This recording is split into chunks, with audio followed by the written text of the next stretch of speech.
Hi, good afternoon. Thank you so much for joining the Christopher and Dana Reeve Foundation today. I'm Mark Bogosian. I am the Director of the Quality of Life Grants Program here at the Foundation. Let me get my mouse working so I can turn this next page. Okay, good. Here we are. So we are here today to talk about the 2020 High Impact Innovative Assistive Technology, or HIIAT, grants program. Before we, jump into anything, I just want to let you know there's a audience chat box. It's in green. I think you can see that. And that's going to have things like the link for captioning. So if you need captioning, please, look at that link there. We'll also put in different things like emails that I mentioned or websites that I mentioned, and that'll be in there. There's also a question box, so please type in your questions, and what I'm hoping to do is that we're going to have time at the end to answer questions and respond to those. However, if they're not answered because we run out of time or for whatever reason, we welcome you to submit questions about the whole application process to qol@christopherreeve.org. And this email address that'll be typed in here, but it'll also be visible in an upcoming slide. And all questions that are submitted by email, we're going to collect them, aggregate them, and answer them, and put them into a question and answers document, and then put that up on our website. So, either way, questions here, or if it's after today, the deadline for these questions, though, will be this coming Friday, July 24th. So, you have a bit of time. If you have questions after the deadline, that just means it won't be aggregated and put into the document that's going to be online. But, we are here at qol@christopherreeve.org to help you if you have any technical issues, etc. So I just want to go over, here's the overview. We're going to talk a little bit about who can apply. We'll give a brief introduction to the Reeve Foundation and our National Paralysis Resource Center. We'll talk about the HIIAT grants, of course, because that's why we're all here with, things such as allowable expenses, unallowable expenses, how to access the grants portal, etc. So, and then what's not on here, of course, is the question and answers, which I really hope we get a chance to do at the end. So just before we start, I want to focus on the eligibility for the HIIAT grants program. The program is restricted to state and territory AT programs that are funded through the State Assistive Technology Act. And this also includes implementing agencies and agencies that are subcontracted for assistive technology Section 4 activities. Those agencies that are subcontracted by the State AT Act implementing agency, you must include in your application a letter from the program in your state or territory that verifies that there's, one, a written agreement in place with your agency to provide the Section 4 activities, and that your agency provides data for the AT Annual Performance Report, the APR. For subcontracted agencies, we welcome applications from nonprofit organizations with an, IRS 501c3 status. Those are nonprofits, municipalities, state governments, school districts, recognized tribal entities, and other institutions such as community or veterans hospitals. And I'm not sure if some of you, the subcontracted agencies would fit under those, but just you would need to have your 501c3 nonprofit status. Also, an organization must have its own 501c3 tax status, or be part of a chapter or a national organization that is a 501c3 nonprofit. Fiscal sponsors are not allowed to apply on behalf of non-501c3 organizations. I do want to touch on previously funded organizations. So if you've received a HIIAT grant in the past, you are eligible to apply again, to reapply. This is our second year in doing this. However, we do say that previous grantees must submit proposals for new and innovative projects, so not replications of previously awarded projects. You must also be in good standing, which means that we've successfully closed out your past grant award, and we have your reports on file, and it highlights your program accomplishments and fully expended grant funds, and as they were related to the budget. The other thing I want to say is that so organizations that have been awarded a quality of life grant category in any category, so it could be a HIIAT or a direct effect or a high impact priority, which I'll talk a little bit about later. You can reapply for funding after 1 year following the close of your grant and notification of grant closure by the Reeve Foundation. Now, I said I was going to wait till the end to answer questions, but I do see a question that says, can a city with a nonprofit apply? Yes, if it's a municipality, you certainly can. Okay, restricted access code. So to access our online application, you must enter a restricted access code, and I'll be going over all of that, accessing the online portal in depth later, but I just, I know many of you are anxious to receive this access code, so it is just AT 2020, so capital AT 2020. And I want to give a brief history of the foundation. So the Christopher and Dana Reeve Foundation's roots stretch back to 1982, when a New Jersey high school student was involved in a car accident that left him paralyzed at the age of 17. His family started a community-driven paralysis research foundation, which soon became the American Paralysis Association, or the APA. And then in 1995, when the actor Christopher Reeve was injured, the APA was one of the first places that Christopher and his wife Dana turned to. By 1999, the APA became the Christopher Reeve Foundation, and then Dana's name was added after her untimely passing in 2006. What's important to know is that we are paralysis focused, and that grant funding must be targeted to projects that will serve individuals living with paralysis, as well as their families and caregivers. We also use a functional definition of paralysis, so that is difficulty and or inability to use arms and or legs due to neurological conditions. And these conditions include, but are not limited to, spinal cord injury, trauma, traumatic brain injury, stroke, cerebral palsy, spina bifida, ALS, post-polio syndrome, and others.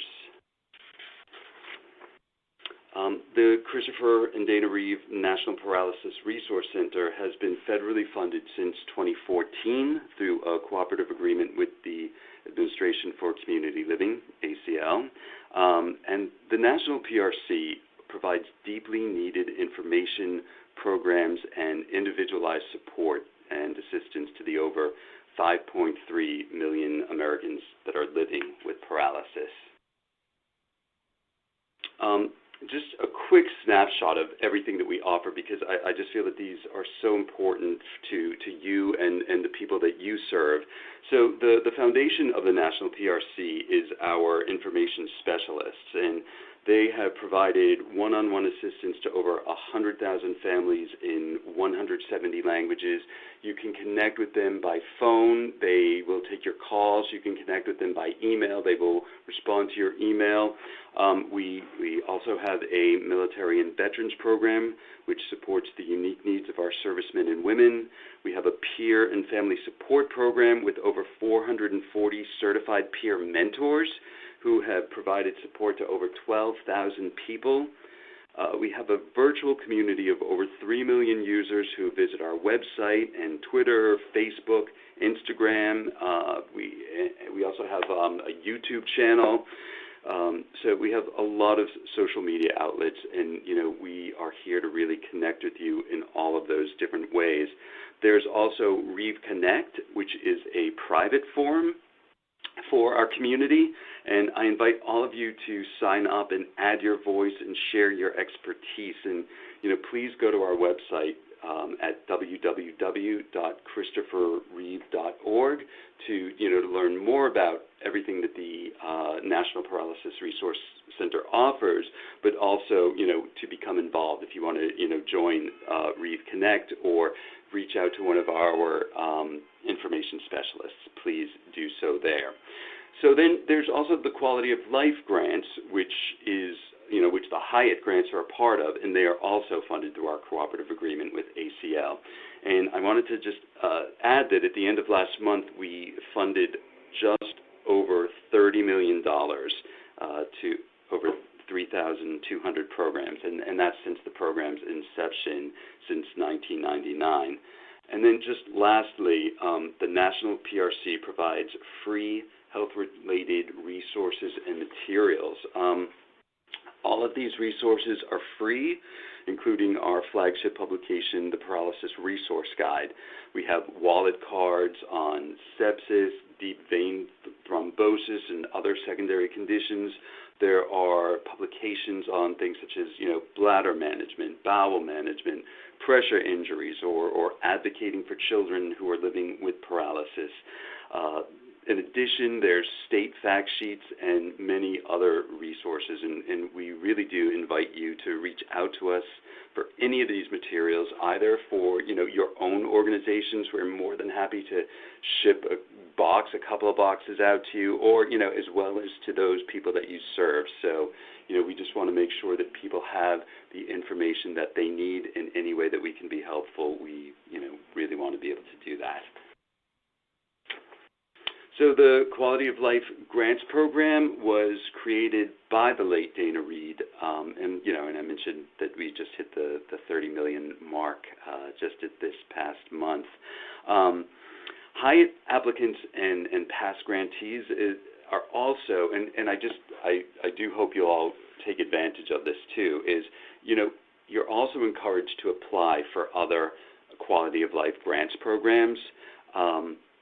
Which I touched on a little bit earlier. I may have just mentioned, we have the direct effect, we have the high impact priority, and we also have expanded impact. And in fact, one of our previous HIIAT grantees, the Louisiana Assistive Technology Access Network, just received a $100,000 expanded impact award for an expansion of their HIIAT funded project, which was called Stand Up Louisiana.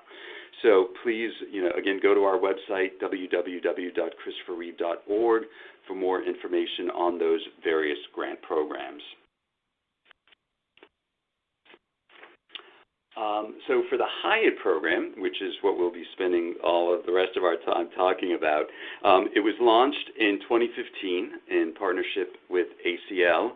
And it's a competitive grant program that awards about 4 or 5 one-year grants of up to $75,000. And yes, I mentioned this a few times before, obviously, but eligible applicants are restricted to the state and AT programs, as well as agencies that are subcontracted for the Section 4 activities.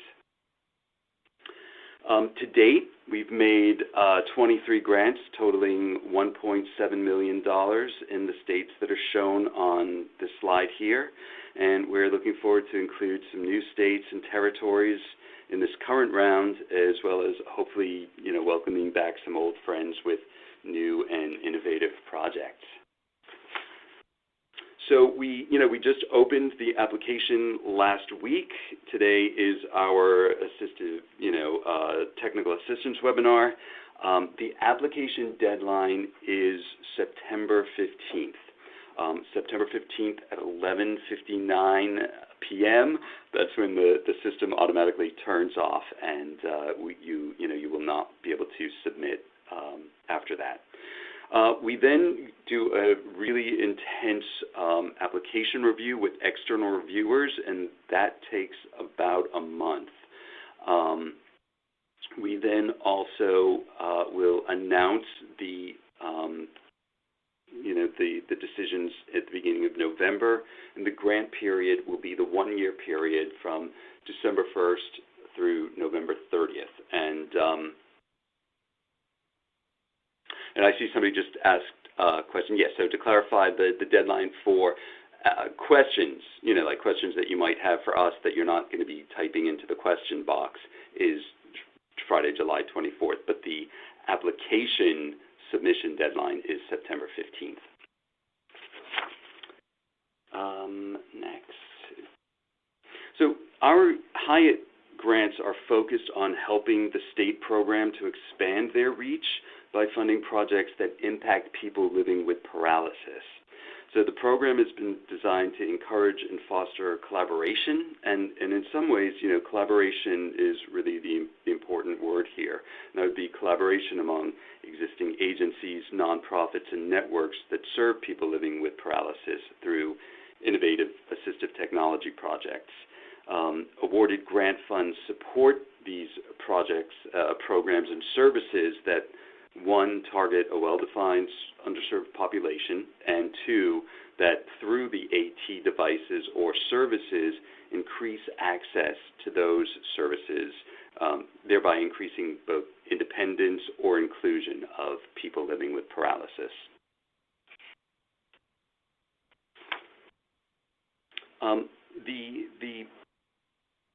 The funds really are for a wide range of projects. In the past, we've supported projects such as AT equipment demonstrations and equipment loans, through loan closets or lending libraries. And I'll talk a little bit about loan closets in a few slides. But we've done loan closets, for like temporary ramps or standers or eye gaze devices or even adaptive sports equipment. Other projects have provided wheelchair-accessible scales and digital pressure mapping technology to centers in rural communities. We've also had projects that have facilitated early mobility and assisted young children in walking, or just increased outdoor physical activities through exercise and recreation. And if any of you had the chance to listen in on last month's AT3 Center webinar, we all learned a little bit about the programs that we're funding: an AT mobile unit, a smart home demo center, and this really interesting gaming program coming out of Kansas. So before you begin your application, we really recommend that you read the application and program guidelines, which you're going to find on our website. The guidelines provide information about the HIIAT Grants program. A lot of it is covered in this webinar, but it's always good to have it on hand. It just really helps you to familiarize yourself with the application process and to better prepare for the required information requested in the applications. And you'll see earlier, too, we've also revised the application. So we're asking different questions this year than we have in the past. I will outline a few of those today, but they are there in the application and program guidelines. Also on our website is the People First Language Guide, and those are guidelines for discussing people with disabilities. There's also a quick guide to establishing evaluation indicators, and you'll note that the grant application requires you to describe evaluation indicators that you will use to measure the success of your project. The indicators must be a combination of both input and output indicators, and they must be measurable. So you'll be asked, in addition, to also describe the evaluation methods that you're going to use. Is it surveys or interviews, focus groups, or even review of program documents? Allowable costs. I just want to kind of go over this a little quickly and then a little specifically. So, things that come in for this program are the, equipment, training, personnel costs, sometimes facility rental, outreach, I list travel here because these prices reflect the latest federal allowances, so that is really, these are the kind of the range that we also have to adhere to. One of the things that I am going to say, though, is please be specific in your funding requests. So, like, for example, if you're requesting funds for equipment for a loan closet, we ask that you be specific in the proposed budget, indicating the pieces of equipment. So, for example, you would say 4 eye gaze devices at $4,000 per device for a total of $16,000 for that budget line. Or it could be for a part of the process. So let's say, travel at 4 trips to the demo center in its 532 miles at 0.75 cents per mile for a total of $306. So what we're asking is, please do not request just a blanket, let's say $25,000 for equipment, or with these grants that are up to $75,000, a blanket $65,000 for equipment with no detail. We also ask you to please include vendor quotes for the specific budget line items. So I think the other thing I want to say is that the vendor quotes must be current at the time of the application submission. There are times that we get vendor quotes that are a year outdated, or sometimes even more, and then that just takes a lot of back and forth with us and you. So please make sure that they are current, and just they're strongly recommended for all equipment and services. And we'll go over the budget a little, in a few slides coming up. Unallowable costs. So grant funds, again, you all also know that, so we are, through our cooperative agreement with ACL, we have certain restrictions as well. And one of them, first and foremost, is that grants cannot be awarded directly to individuals. But I want to really touch on that a little bit, because grants to individuals is rather vague, but what that also includes is any expense that would be seen as a gift to an individual. So anything, let's say, some of these may or may not apply to you, but just in terms of thinking, so a ready bag for disaster preparedness, T-shirts for a camp, or jerseys and uniforms for accessible sports teams, or a home modification. And I know that that's kind of where a lot of you guys fit in. Or any kind of AT equipment that is given to an individual that is not provided through the loan closet.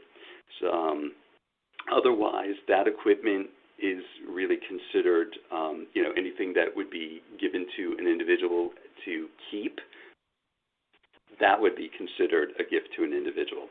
So I know that I said a little bit back I wanted to touch on loan closets, and just in thinking about loan closets, just, the requests must include a very specific period of time. And, what we've, with ACL, we've been saying that a typical loan device, a device loan, is about 4 to 6 weeks. And sometimes, we can adjust that a bit, and we have in the past, and maybe have had that be, up to 9 weeks. And what it really does, as all of you know, is it really enables the individuals to try out and familiarize themselves with the AT or the durable medical equipment, before acquiring it on their own. So just as you think about your application, any open-ended or even long-term loan closets will not be considered. And this also applies, to, let's say, ramps, so they would have to be portable ramps that are loaned and then, brought back. Other things are listed here, any type of food, water, construction, projects that cannot be completed within 12 months of receiving the grant awards, Also, projects that have already been completed. So that would be, coming to us and saying, oh, well, we've already done this, and now we'd like, the funding. So we're not able to do that. And I'm sure with all of you, this is the same, is that, we cannot support contractors or vendors that are outside of the U.S. or its territories. The other thing, which sometimes happens here, is that we cannot provide funding for the development of prototypes for inventions or equipment or, other research and developmental activities that would include intellectual property rights. And, here this is usually not the case with you guys, but, lobbying and or efforts to influence legislation. But I always do have to show that one. So the HIIAT grant application is completed online through a link to the Reeve Foundation online grants portal, and you can find that link on our website and also in the grant application and program guidelines. And also, once these slides are posted, and we're going to have them up hopefully in a couple of days, you can just copy and paste the URL that's shown on this slide into your website browser. We also ask, please add the QOL at ChristopherReeve.org and administrator@grantinterface.com to your acceptable email lists to avoid, having any communication from us blocked by spam. The administrator@grantinterface.com, those are the emails that will be coming to you directly from the online grant system. So those are the ones that are going to tell you that we've received your application, or those are the ones that are going to, reach out to you if we have a question with your budget or, anything like that. So please add those two to your safe lists. So once you've logged on, to the, access the online portal, you're going to be brought to our log on page. And if this is the first time that you're applying for a grant, you're going to need to create a new account. So you would just click on the new account button, and you'll be asked to input contact information and information about your organization and create an organizational profile. And if you need assistance, there's a link to a registration tutorial on the portal homepage, or please just always email us again at QOL@ChristopherReeve.org. Now, if you've applied in the past, just enter your email and the password that you previously created.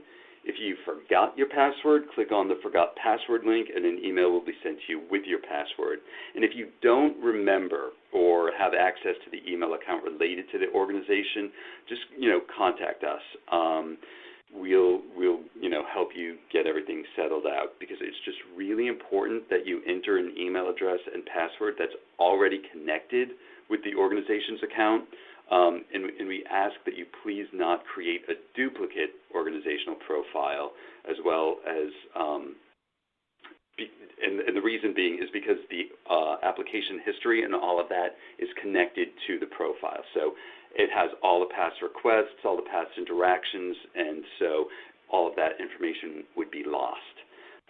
And then please be sure to review your organization and contact profiles in the online system and update them with the most current information, so that we are emailing the the people that will be working on the project for any questions that we have. So once you've created the new account and have logged onto the portal, you're going to be brought to the Apply page, and it's here that you're going to enter the restricted access code. And again, that is AT2020. So once you've entered that access code, this following page is going to pop up, and it really just gives you a description of the HIIAT program. And you're going to click on the Apply button. It's in blue on the right-hand side of the page. And again, just please remember that the deadline for the application submission is Monday, September 15th at 11:59 p.m. Eastern Time.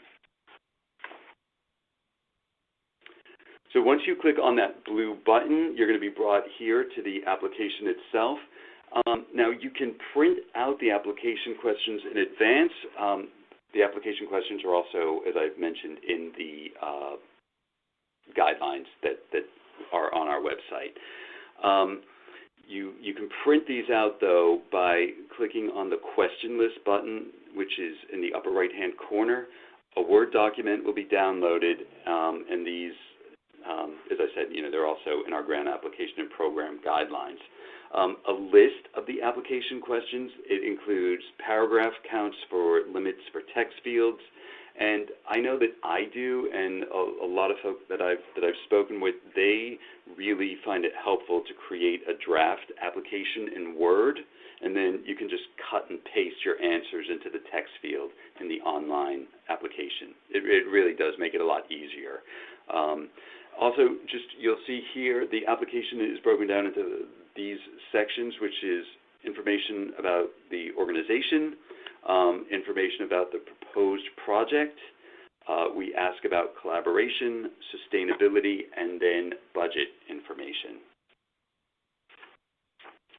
So here's just an example of some of the types of questions you're going to be asked to answer. Some of them are yes or no buttons, as indicated in the top few. Are you the implementing agency? Yes or no. Are you the subcontracted agency? Yes or no. Then if you are the subcontracted agency, there's an upload button, and that's where you would upload your letter from the state agency or, territory agency. We also have questions where you're asked to, this is where you would cut and paste or type in your answer. You'll note that here they give you character limits. So 3,000 characters is about 1 page of a Word document. So, 5,000 characters is about 1.5 pages, and 10,000 characters is about 3 pages. And we don't require you to use all of those characters, but just want you to know that the system won't allow you to go over that. So just kind of be mindful about that as you're cutting and pasting.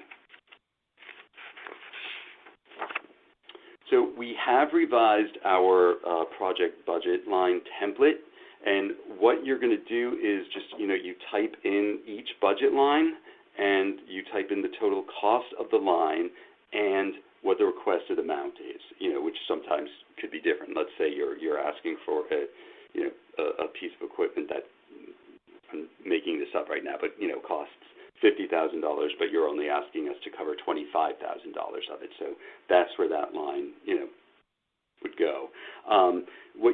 What you're going to see is that the subtotals and total costs, they're going to automatically formulate for you.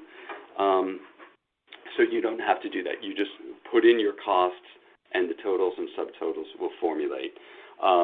You'll see here, and I'm going to go through the next few screens that show the budget line items are for personnel costs, equipment, consultants and contractors, supplies, travel, and other costs. All of the subtotals for each of these budget areas will also formulate into the bottom section of the template. So the total for funds requested in this little box at the bottom are also going to mirror what those are above in the line item budget. It's not usually the case here, but we do include this, where you would include other sources of funding and note if the funding is committed or pending. It's not something that is necessary for these grants, but I do put it there in the event that there are other sources of funding and you were to share that with us. So we also include a budget narrative requirement, and the budget narrative must include a description and justification of each of the budget categories and line items that are represented in the proposed budget. And all expenses should clearly relate to the budget line that is requested. And what this does is it it helps us get a better understanding of what the grant funds are being used for. So, we learn a little bit more about the personnel costs. So we learn a little bit more about the equipment, or even other supplies and all. It really helps us understand more than what a number can sometimes tell us. At any time during the application process, you can save it and come back to it. So there's a save. You can see it down here in white, a little save button. You can come back at any time, and then once you've completed the application, which means responding to all of the questions and uploading all of the required documents, then just really simply hit the submit application budget, and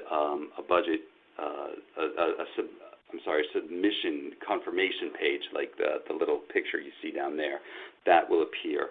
The system at that time will send you an email indicating that your application has been received.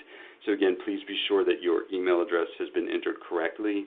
And again, these are the emails that I referred to earlier that will be coming from administrator@grantinterface.com. Let me turn to the next slide. Okay, so notification. So all applicants are going to be notified by email if their application has been approved or declined. If your project is awarded, you'll be asked to indicate your acceptance of the grant by email. And generally, I will say we go back and forth. The external reviewers often have questions for you guys, so we do come back to you sometimes asking for a little more clarification. So please be prepared for that as well. So that would be prior to any notification. So if your project is awarded, like I said, you're going to be asked to indicate your acceptance of it first. And once you accept it, a grant agreement will be issued. The grant agreement must be countersigned, and then checks will be issued upon receipt of the countersigned award agreement. We're also going to provide you with a press release template to help publicize the grant award, and we also regularly feature our grantees on social media, on our website, and in our newsletters and other publications. So, at any time we may call on you to provide stories or photographs that, we can share with our larger community. And, people love, I just think, especially with the AT grants, people love hearing about the work that you all do. It's wonderful to be able to share that kind of information with them. So we do have some mandatory requirements that must be met to be in compliance with the overall QOL grant program and our cooperative agreement with ACL. And that would be 2 progress reports. And, one is a 6-month interim report, which just, really lets us know how you're doing. How is the project proceeding? Is it going as you had planned or not? And as you certainly can imagine, this last cycle, with everything that's going on in the world, pretty much every program, or through this HIIAT grants program, had a stop, and people are just starting to gear up again. So, it's really helpful. We're in touch, obviously, with you guys throughout the whole process, but the 6-month interim report is a really great way to, help you get back on track if needed. And then we also have a final report that's due at 1 month after the close of the project. And then, I do need to say that failure to meet these requirements, may result in your organization being asked to return grant funds, or, be put on a list for non-compliance, or, your organization not being considered for future funding. But that has never happened with a HIIAT grant. So, as again, I feel we have really wonderful relationships with you guys and look forward to continuing those. We also do site visits. Again, with the, where we are in the current situation, I don't foresee any immediate site visits. Even going into next year, we don't know at this time. But those are such a great, fun part of what we do here, where we really get to meet you and see the program in action. And then also just at the very end, we do have a survey which is conducted by Vanderbilt University, and it really gives you guys the opportunity to offer candid feedback about the overall grant experience. So we just, we learn a lot from that and ask you to be very frank and candid. Now, I didn't say this in the beginning, because, a lot of times you guys here will have questions, and one of the things is that while we're all on this together, I can answer certain questions, but in adherence with our federal cooperative agreement, we're unable to, comment on denied applications or, even in the early, as you're preparing your applications, provide any kind of programmatic direction. And they see that as kind of giving feedback or direction that would give an unfair advantage over other applicants. But if you have questions here while we are on the webinar, or if you submit questions through the QOL at ChristopherReeve.org, and we can answer those transparently, to everyone. So it's not providing you solely with any type of direction that everyone is now available to receive. We can do that. So I know I think my next slide is just my thank you slide. So I just want to say thank you, and we can open this up to questions if you have any. I mean, I don't see any, but if you have some, please type them into the question box. I see some audience chat, but I think Lexi has been kind of responding, which is great. Thank you, Lexi. All right. I don't, I'll give you guys a few more seconds. If you have any questions, please ask. If not, please send an email to qol@ChristopherReeve.org. We're more than happy to answer.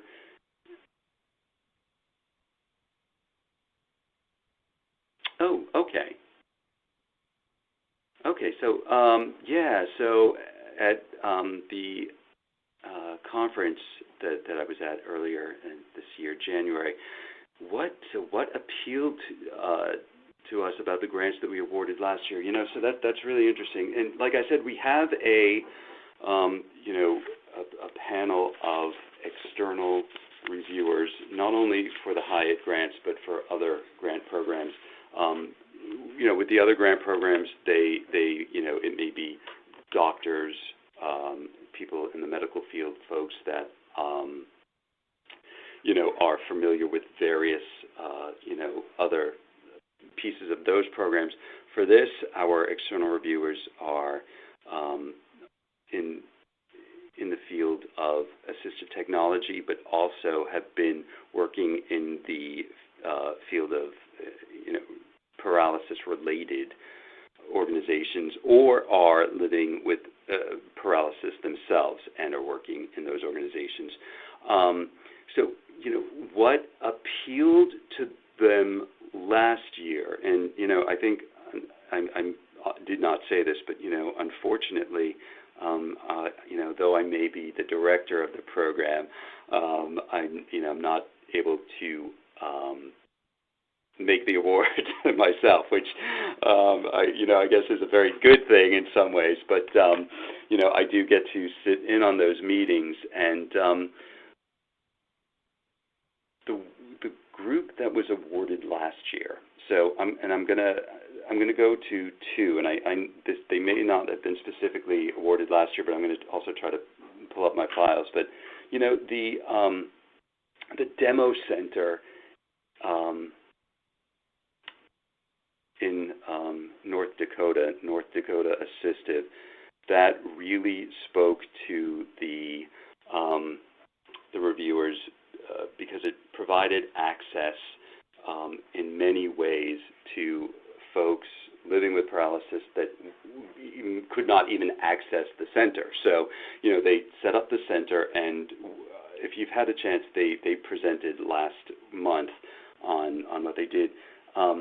It also, in their application, they had many, and this was pre-COVID, pre the pandemic, they had ways of, being able to take people through it virtually. So, you know, if you were way out, you know, in a rural area and couldn't access it, that was one of the things that it allowed you to do, is to have virtual tours also, which they would lead you through and take you through. So their component was really built upon accessibility. Another piece of it that the reviewers, I recall being extremely, thought was extremely important, was offering assistance in people's homes. You know, for especially smart home products, sure, maybe if everybody has access, or Wi-Fi. Some don't.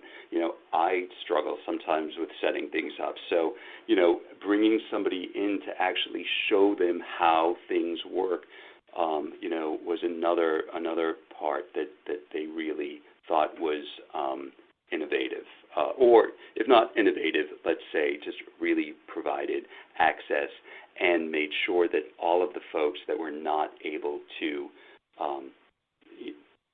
either to do it on their own were able to do it, learn about it, and have assistance, which I think we all need in many ways.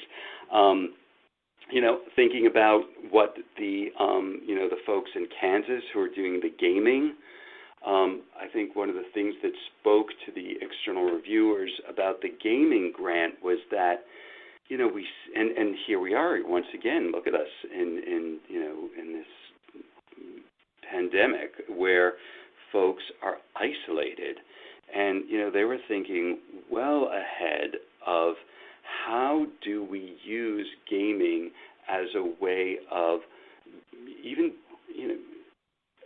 social interaction where people are having the opportunity to engage. What can we learn about the engagements? So, it even goes beyond, okay, so we're teaching folks, that have very limited mobility, even, somebody who is living with quadriplegia, how to game. And I think those are incredibly important pieces of it. How does somebody who's living with paralysis who may not have upper body functioning, how do they game? How did they stay involved not only with their families but their peers through something like gaming? So a grant like that is just really offering something that we see is, or they see is innovative and really being able to affect large numbers of people. But I will say there, one of the grants that was made last year was also an accessible ramp program, and I'm going to, my ignorance in when the applications come in and I read them, I thought, well, is this innovative? And the external reviewers, came back to me and they were, they said, Mark, for where this organization is in what they're doing, the types of ramps that they're going to be providing through the loan closet, this is a very innovative way of dealing with their population and their, their physical area, where they were in the country. So, I'm just trying to think others that just one of the organizations that received a grant was the SIL in California, Los Angeles, and they were working with victims of gun violence and violence. So, I think that, we look, the external reviewers are looking for ways to target specific audiences that aren't often being assisted, that are in some ways being marginalized or overlooked. That helps a lot. I can tell you, too, that, sometimes some of the things that they will look at is, some of the equipment that's to be loaned, and they'll say,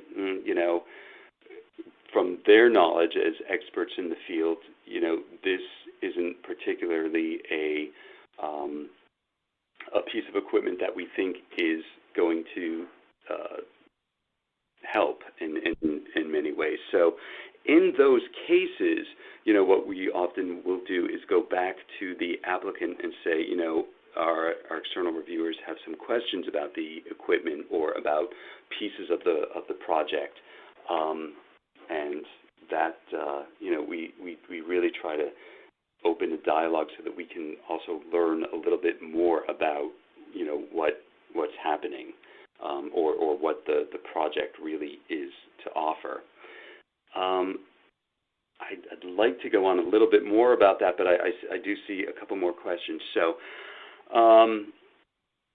I'm wondering, I'm reading the question out loud. I'm wondering how group applications are viewed by the committee. If we were to apply as a group for several organizations, is that something the committee would be looking to fund?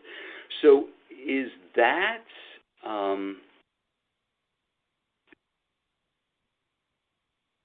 I guess I'd like a little more clarification. So as a group of applications, would that be a group of the AT programs themselves, from a few different states?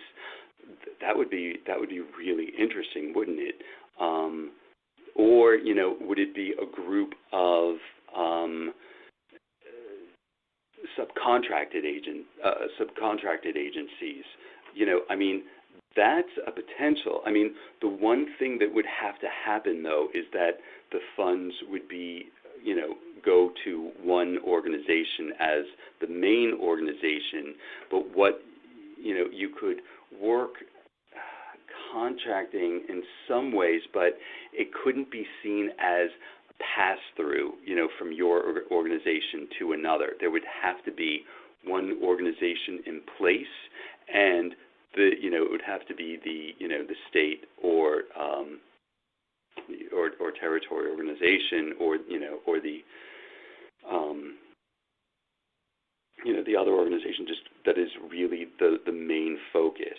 So I think that's interesting to think about, if you were looking to do that. And if you want to shoot me an email with maybe some of the more specifics, and I can answer that and include that in the in the question and answer document.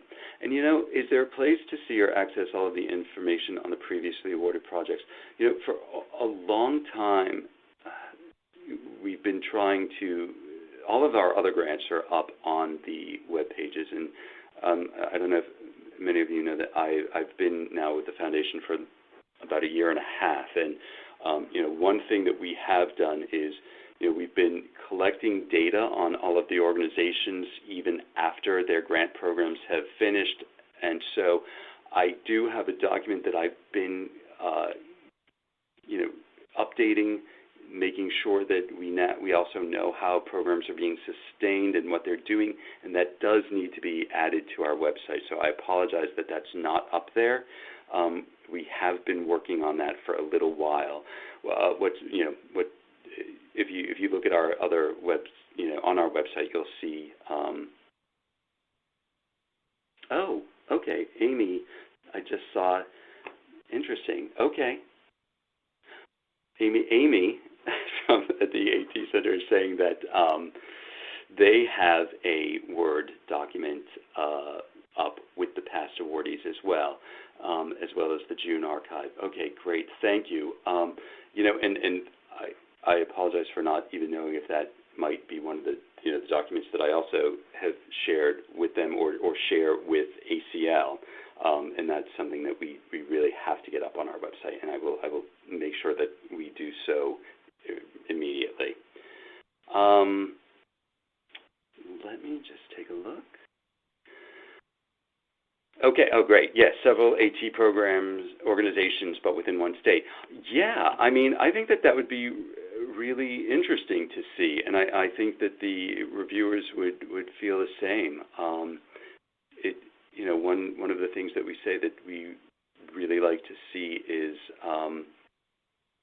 collaboration, and this would be a great way of seeing collaboration. All right. I think that is it for the questions. Yeah, it's funny. This is one of the first times with this new format for me. So I've been seeing the questions pop up, but I also have been seeing the audience chat and trying to both pay attention and not pay attention until I could really think about the questions in some ways. So at times I'm a little distracted because I'm looking back and forth, and I really want to thank Lexi, who I see in the chat, and Amy as well for posting some of the links and all. And yeah, and I'm just kind of reading through them soon and seeing some folks that we've worked with in the past, like Easter Sales Crossroads. So great. Well, thank you. I want to be respectful of everyone's time. Again, any questions further, please email us at qol@christopherreeve.org. Lexi will be looking at all of those, sharing them with me. We'll put a document together. Questions are due, as I said, this Friday by end of day.